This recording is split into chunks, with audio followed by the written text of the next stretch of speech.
মাচায় ঝুলে আছে আল্লাহর কি অশেষ নিয়ামত। এগুলো চাল কুমড়া, লতানে গাছে কত বড় বড় চাল কুমড়া, মানুষ ভাবতেই পারবে না আল্লাহর কি অশেষ ক্ষমতা। সামান্য দুর্বল গাছের মধ্যে কত বড় বড় চাল কুমড়া। এই চাল কুমড়াকে দেখে মনে হয় এরা যেন সাদা কাপড় গায়ে জড়িয়ে আছে, কত অপরূপ এদের দেখতে সৌন্দর্য।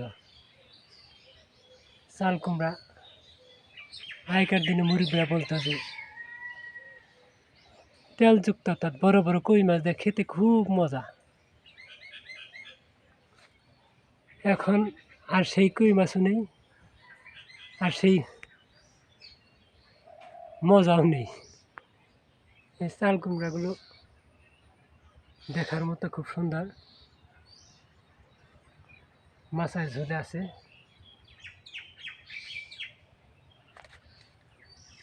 এতে কোনো প্রকার পেস্টিসাইড ব্যবহার করা হয়নি, শুধু টোপ ব্যবহার করা হয়েছে।